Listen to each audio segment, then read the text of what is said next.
Hello students, welcome back to our channel Sonali's science tutorial. আজকে দশম শ্রেণীর পরিবেশের জন্য ভাবনা বা কনসার্নস অ্যাবাউট আওয়ার এনভায়রনমেন্টের পার্ট 7 নিয়ে চলে এসেছি। আশা করছি এই পার্টটাই শেষ পার্ট হবে। তো অলরেডি 6টা পার্ট রয়েছে। যারা এখনও পর্যন্ত সেই পার্টগুলো দেখোনি, তো নিজের বোঝার সুবিধার্থে সেই পার্টগুলো একবার দেখে নাও, তাহলে এই শেষ পার্টটাও বুঝতে তোমাদের খুব সুবিধে হবে। আর যদি অল্প বিস্তর জ্ঞান থাকে এই চ্যাপ্টারে, তাহলে তোমরা সরাসরি এই পার্টটাও দেখতে পারো। তো চলো দেখে নিই পার্ট 7-এ মানে আজকে আমরা কোন কোন টপিকগুলো নিয়ে আলোচনা করব। আজকে আমরা যে যে টপিকগুলো নিয়ে আলোচনা করব তার প্রথমেই রয়েছে বায়োফুয়েল কী এবং তার ব্যবহার, এছাড়া সবুজ শক্তি বা গ্রিন এনার্জি কী, বায়োগ্যাস কী, বায়োগ্যাসের উপাদান কী এবং তার ব্যবহার কী কী, মিথাজনিক ব্যাকটেরিয়া কী, বর্জ্য থেকে আমরা কিভাবে বিদ্যুৎ উৎপাদন করতে পারি, এছাড়া কয়লা খনির মিথেন বা কোল বেড মিথেন কী, মিথেন হাইড্রেট কী, এই সব বিষয়গুলো নিয়ে আজকে আমরা আলোচনা করব। তো চলো আর দেরি না করে শুরু করি আজকের প্রথম টপিক, বায়োফুয়েল। দেখো, বায়োফুয়েল কি? বায়োফুয়েল হচ্ছে মানে বায়োমাস থেকে বা বায়োমাসের সাহায্যে আমরা যে হাইড্রোকার্বন জাতীয় জ্বালানি পাই, সেই জ্বালানিকেই বলছে বায়োফুয়েল। ঠিক আছে, মানে ধরো বায়োমাস আগের দিন আমরা পড়েছি যে কোনগুলোকে বায়োমাস বলছে। বায়োমাস হচ্ছে মানে উদ্ভিদ বা প্রাণী থেকে পাওয়া জৈব উপাদান, মানে সেগুলো কাঠের টুকরো হতে পারে, খড় হতে পারে, গাছে ডালপালা হতে পারে, যে কোনো জৈব বর্জ্য পদার্থ হতে পারে, এগুলো হচ্ছে বায়োমাস। তো বায়োমাসের সাহায্যে যদি আমরা সেগুলো অল্প সময়ের মধ্যে, মানে জীবাশ্ম জ্বালানির মতো লক্ষ লক্ষ বছর ধরে নয়, মানে অল্প সময়ের মধ্যে আমরা যে মূলত হাইড্রোকার্বন জাতীয় জ্বালানি আমরা পাই, সেই জ্বালানিগুলোকেই বলছে বায়োফুয়েল। ঠিক আছে, এবার এই বায়োফুয়েলের উদাহরণ কি কি বলছে? বায়োফুয়েলের উদাহরণ হচ্ছে বায়ো ইথানল, বায়োডিজেল আর গ্রিন ডিজেল। এবার আমাকে জানতে হবে যে বায়ো ইথানলটা কি। বায়ো ইথানলটা আর কিছু নয়, ওই আখের ছিবড়ে, ভুট্টা, গম, এইগুলো থেকে আমরা যে বায়ো গ্যাস পাই বা বায়োফুয়েল পাই, সেটাই হচ্ছে বায়ো ইথানল। ঠিক আছে, আর বায়োডিজেল কি? বায়োডিজেল হচ্ছে প্রাণীজ ফ্যাট বা উদ্ভিজ্জ তেল, যেগুলো ধরো সর্ষে থেকে পাই, সূর্যমুখী গাছ থেকে পাই, সয়াবিন থেকে পাই, সেইগুলোকে যদি ট্রান্সএস্টারিফিকেশন প্রক্রিয়ায় আমরা যে সমস্ত বায়োফুয়েল পাই, সেই সমস্ত বায়োফুয়েলগুলো বলবে বায়োডিজেল। ঠিক আছে, আর গ্রিন ডিজেল কোনগুলোকে বলবে? গ্রিন ডিজেল বলছে ওই প্রাণীজ ফ্যাট বা উদ্ভিজ্জ ফ্যাটকে যদি আমরা হাইড্রোক্র্যাকিং, মানে এগুলো একটা প্রসেস, ঠিক আছে, তো এই প্রসেসের সাহায্যে যদি আমরা ওই উদ্ভিজ্জ তেল বা প্রাণীজ তেলগুলোকে হাইড্রোক্র্যাকিং করি, তাহলে যে বায়োফুয়েলটা পাবো সেটাকে বলবে গ্রিন ডিজেল। ঠিক আছে, তাহলে এই গেল বায়োফুয়েল কি, বায়োফুয়েলের উদাহরণ কি।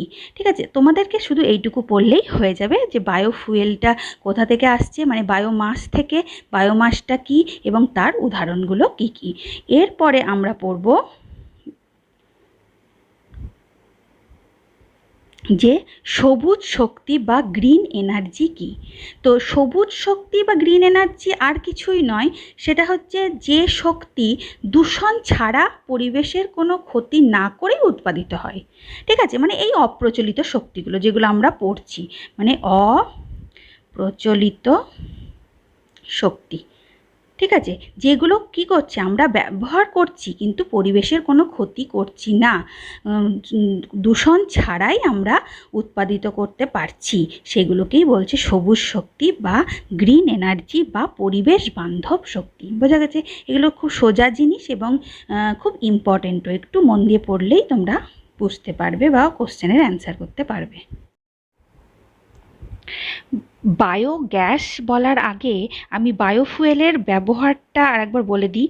বায়োফুয়েলের ব্যবহার বলতে গেলে দেখো, বায়োফুয়েল একটা তো জ্বালানি, তো জ্বালানিটাকে পুড়িয়ে আমরা তাপশক্তি উৎপন্ন করতে পারি। সেই তাপশক্তিটাকে আমরা ডাইরেক্টও কাজে লাগাতে পারি, বা সেই তাপশক্তি থেকে তড়িৎ শক্তিতে কনভার্ট করেও কাজে লাগাতে পারি। তো সুতরাং বায়োফুয়েলকে আমরা ডাইরেক্ট হিট এনার্জি বা তাপশক্তির সাহায্য ব্যবহার করা চলে।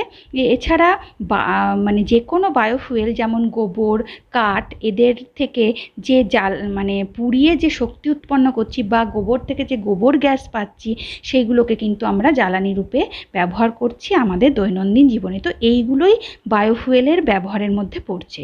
ঠিক আছে, তো বায়োফুয়েল কি আমরা পড়লাম, বায়োফুয়েলের ব্যবহারও পড়লাম, এছাড়া আমরা পড়লাম যে পরিবেশ বান্ধব শক্তিটা কি। এরপরেই আমরা চলে যাব যে কি না, তো বায়োগ্যাস কি।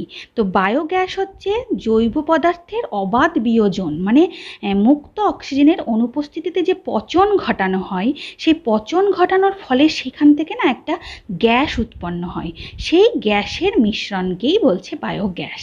ঠিক আছে, মানে যেমন দেখবে যে গোবরের যেখানে জমা করে রাখা হয়, সেখানে অনেক দিন ধরে সেটাকে পচিয়ে পচিয়ে সেখান থেকে গ্যাস উৎপন্ন করা হয়, সেই গ্যাসের মিশ্রণটাকেই বলছে কিন্তু বায়োগ্যাস। ঠিক আছে, এবার বায়োগ্যাসের উপাদান বলতে আমরা কি কি, বায়োগ্যাসের উপাদানের মধ্যে কি কি থাকছে তার আগে মানে যে সমস্ত, আরেকবার ভালো করে বলতে গেলে যে জিনিসগুলো আমরা ফেলে দিই, শুধু গোবর বলে না, বর্জ্য পদার্থ, যে কোনো পরিবেশ দূষক পদার্থ হতে পারে, সেইগুলোকে আমরা যেমন কৃষি বর্জ্য হতে পারে, নষ্ট হয়ে যাওয়া খাদ্যবস্তু হতে পারে, তারপরে শহরের পচনশীল আবর্জনা হতে পারে, প্রাণীর মলমূত্র হতে পারে, এগুলো থেকে কিন্তু পচিয়ে আমরা বায়োগ্যাস উৎপন্ন করতে পারি। ঠিক আছে, তাহলে এই বায়োগ্যাসের মধ্যে কিন্তু উপাদান কি কি থাকে? বায়োগ্যাসের মধ্যে উপাদান থাকে, তোমার সবথেকে যেটা বেশি উপাদান থাকে সেটা হচ্ছে মিথেন, CH4। ঠিক আছে, এরপরে থাকে কার্বন ডাই অক্সাইড, CO2। এছাড়া থাকে হাইড্রোজেন সালফাইড, H2S। ঠিক আছে, এরপরে আর কি কি থাকে? এছাড়া বায়োগ্যাসের মধ্যে যেহেতু মিথেন গ্যাসটা বেশি পরিমাণে থাকছে, মানে 75% থাকছে মিথেন গ্যাস, যার ফলে এটি খুব ভালো একটা জ্বালানি রূপে আমরা আমাদের দৈনন্দিন জীবনে ব্যবহার করতে পারি। ঠিক আছে, খুব ভালো জ্বালানি এই বায়োগ্যাসটা।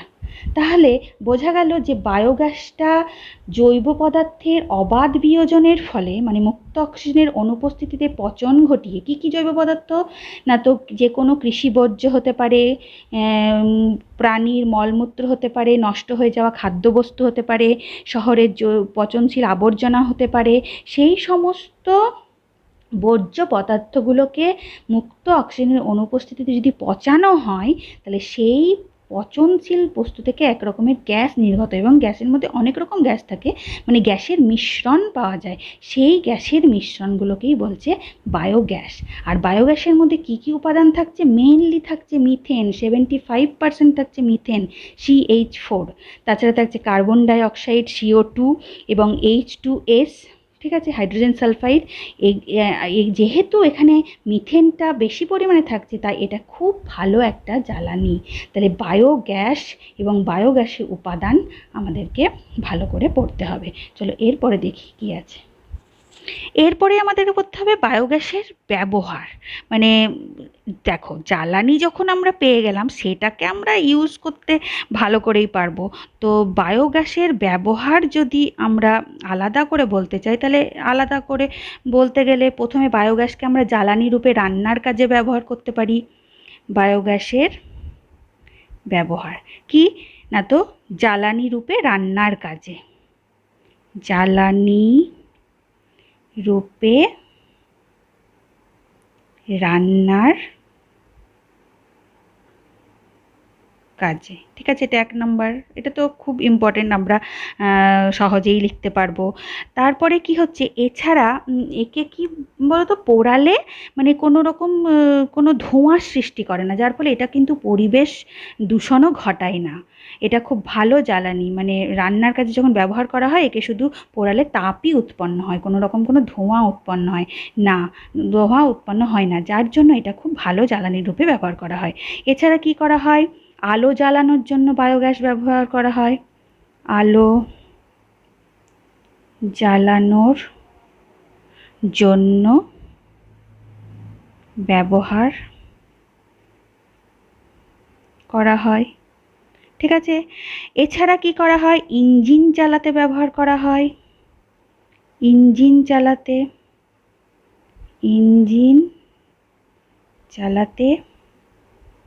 বায়োগ্যাস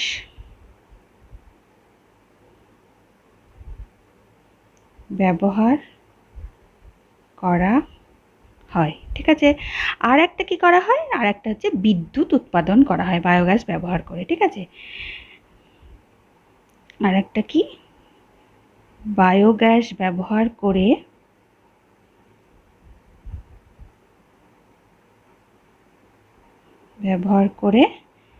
বিদ্যুৎ উৎপাদন করা হয়। ঠিক আছে, এই গেল আমাদের বায়োগ্যাসের ব্যবহার। তাহলে 1 নাম্বার জ্বালানি রূপে রান্নার কাজে ব্যবহার করা হয়, আলো জ্বালানোর জন্য ব্যবহার করা হয়, ইঞ্জিন চালানোর জন্য ব্যবহার করা হয় এবং বায়োগ্যাস ব্যবহার করে বিদ্যুৎ শক্তি উৎপাদন করা হয়। ঠিক আছে, এই চলে গেল বায়োগ্যাস কি, বায়োগ্যাস আমরা কিভাবে উৎপন্ন করতে পারছি, বায়োগ্যাসের মূল উপাদানগুলো কি কি এবং বায়োগ্যাসের ব্যবহারগুলো কি কি। এই একদম জিস্ট করে এই টপিকগুলোই মানে এই পয়েন্টগুলোই করবে, তাহলেই হয়ে যাবে, কিন্তু বেশি কঠিন করে পড়ার দরকার নেই। একদম সহজ সরল ভাষায় বুঝে বুঝে পড়লেই তুমি নিজের মতো করে লিখতেও পারবে। তো এরপরে আছে মিথাজনিক ব্যাকটেরিয়া। এরপর দেখব মিথাজনিক ব্যাকটেরিয়াটা কি। মিথাজনিক ব্যাকটেরিয়া হচ্ছে মানে যে ব্যাকটেরিয়াটা তাদের বৃদ্ধির জন্য প্রয়োজনীয় শক্তি কোথা থেকে পেয়ে থাকে, বলছে যে জৈব পদার্থকে ওরা মিথেন গ্যাসে, মানে জৈব পদার্থ যেমন ফরমেট, অ্যাসিটেট, মানে এগুলো একটু নাম একটু মনে রাখবে, যে ওই জৈব পদার্থ, ওই পার্টিকুলার জৈব পদার্থগুলোকে কি করে, মিথেন গ্যাসে রূপান্তর করে এবং সেখান থেকে ওই মিথেন গ্যাস তৈরি হয়। তো যেহেতু এই ব্যাকটেরিয়াগুলো মিথেন গ্যাস তৈরিতে হেল্প করছে, যার জন্য এদেরকে বলছে মিথাজনিক ব্যাকটেরিয়া। ঠিক আছে, স্বভাবতই সেই মিথেন গ্যাসগুলো যে উৎপন্ন হলো, সেই মিথেন গ্যাস সমৃদ্ধ বায়োগ্যাস কি করছে, রান্নার কাজে হেল্প করছে, ইঞ্জিন চালানো হচ্ছে, একই রকমভাবে যেগুলো আমরা বায়োগ্যাসে পড়লাম, বিদ্যুৎ শক্তি উৎপাদন করছে। এছাড়া কি হচ্ছে, বায়োগ্যাসের উৎপাদনের পর যে বর্জ্য পদার্থগুলো থাকছে, ঠিক আছে, যে বর্জ্য পদার্থগুলো থাকছে সেগুলো অবশিষ্টাংশটা কি হচ্ছে, সার হিসেবে আমরা ব্যবহার করতে পারছি, সার হিসেবে ব্যবহার করতে পারছি। এছাড়া অনেক সময় কি হচ্ছে, যে এই বায়োগ্যাসকে আমরা অনেক সময় ল্যান্ডফিল গ্যাসও বলছি। LFG, মানে এই যে বায়োগ্যাসটা তৈরি হচ্ছে সেটাকে আমরা অনেক সময় কি বলছি, ল্যান্ডফিল বায়োগ্যাস। ঠিক আছে, মানে ল্যান্ডফিল গ্যাস। 1 মিনিট দাঁড়াও।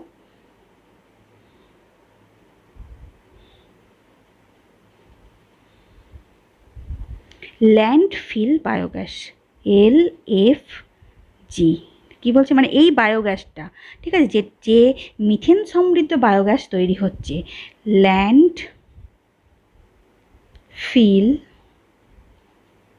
গ্যাস। ঠিক আছে, এইটাকে একটু মনে রাখবে। এরপরে আমরা আর এই বায়োগ্যাসটা কিন্তু খুব গ্রহণযোগ্য এবং খুব অর্থ সাশ্রয়ী, যার ফলে এটা আমাদের এখনকার দৈনন্দিন জীবনে খুব বহুলভাবে প্রচলিত হচ্ছে। এরপরে আমরা যেটা পড়ব, যে বর্জ্য পদার্থ থেকে কিভাবে বিদ্যুৎ উৎপাদন হয়। বর্জ্য পদার্থ থেকে কিভাবে আমরা বিদ্যুৎ উৎপাদন করব সেটা তো আমরা অলরেডি পড়েই ফেললাম। এটা আরেকবার যেহেতু বলেছে তাই বলতে হচ্ছে, যে শহরের যে কোনো নোংরা আবর্জনা বা বর্জ্য পদার্থ, মানে সেগুলো উদ্ভিদ দেহ থেকেও পেতে পারি বা প্রাণী দেহ থেকেও পেতে পারি, সেই পদার্থগুলোকে কি হয়, পুড়িয়ে কি করা হয়, তাপ উৎপন্ন করা হয়, সেই তাপ শক্তিকে আমরা বিদ্যুৎ শক্তিতে রূপান্তরিত করতে পারি এবং সেই শক্তিকে আমরা বিভিন্নভাবে আমাদের দৈনন্দিন জীবনে কাজে লাগাতে পারি।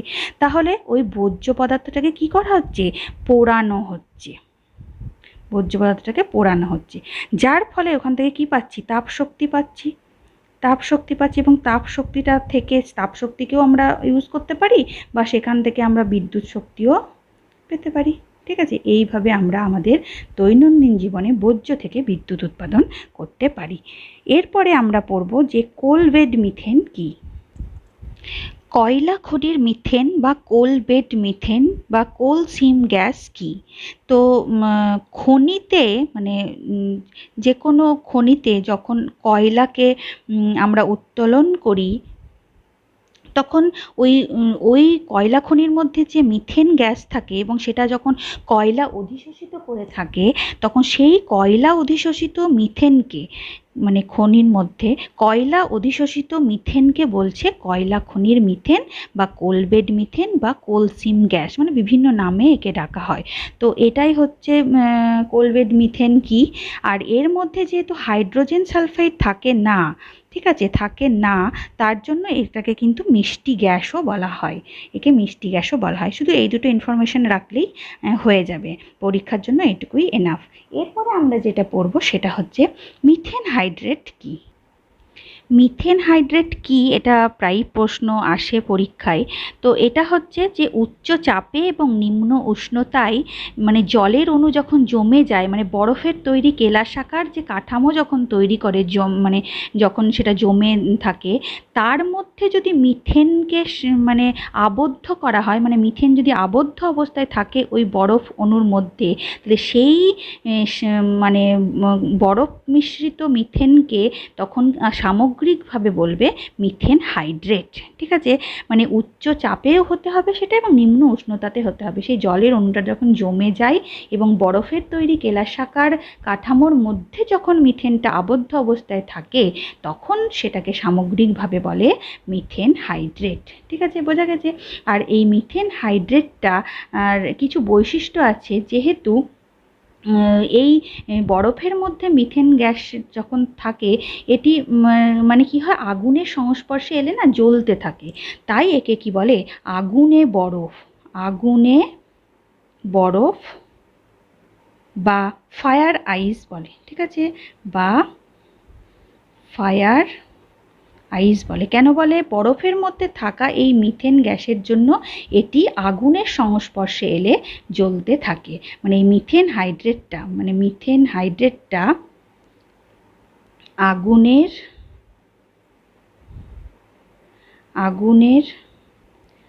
সংস্পর্শে জ্বলতে থাকে।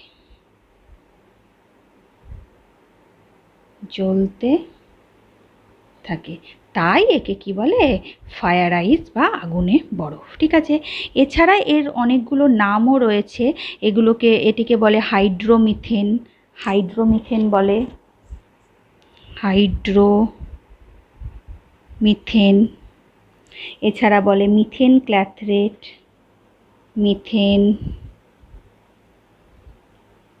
ক্ল্যাথরেট, এছাড়া বলে মিথেন বরফ।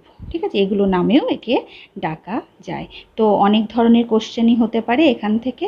মিথেন বরফ, তো এই নামেও কিন্তু কোশ্চেনগুলো আসতে পারে। তাহলে মিথেন হাইড্রেট কী, এবং তাছাড়াও যদি বলে বরফ, আগুনে বরফ বা ফায়ার আইস কী, তাহলেও কিন্তু এই অ্যান্সারটাই হবে। তো দেখো, এই পুরো চ্যাপ্টারটা মোটামুটি যা সিলেবাসে রয়েছে আমি মোটামুটি কভার করে দিয়েছি যতটা আমি পেরেছি। এরপরেও যদি তোমাদের মধ্যে মনের কোনো কোশ্চেন থাকে বা কোনো টপিক হয়তো আমি আলোচনা করিনি, সেই টপিকগুলো যদি মনে হয় তোমাদের যে আলোচনা করে দেওয়া উচিত, তাহলে অবশ্যই তোমরা আমাকে কমেন্ট করে জানিও। এবং পুরো পার্ট মানে পুরো চ্যাপ্টারটা তোমাদের কেমন লাগলো সেটাও জানিও। আমি যতটা সম্ভব চেষ্টা করেছি, আর যদি কিছু প্রবলেম হয় তাহলে অবশ্যই সেটা কমেন্ট করে জানাতে ভুলবে না। আর তোমরা ভালো করে এই চ্যাপ্টারটা খুঁটিয়ে খুঁটিয়ে পড়ো, এবং যেহেতু মাধ্যমিকের জন্য প্রস্তুতি শুরু করছো তাই সেটা প্রথম থেকে শুরু করাই ভালো, এবং প্রথম থেকেই খুঁটিয়ে একদম টু দ্য পয়েন্ট করে পড়াই আমার মনে হয় ভালো। তো আমি যতটা সম্ভব পেরেছি, চেষ্টা করেছি। এবার তোমরা তো ভালো করে পড়াশোনা করো, তাহলে পরে আমরা নতুন কোনো ক্লাসের নতুন কোনো চ্যাপ্টার নিয়ে আমি চলে আসবো। ততক্ষণ ভালো থেকো, সুস্থ থেকো, টাটা।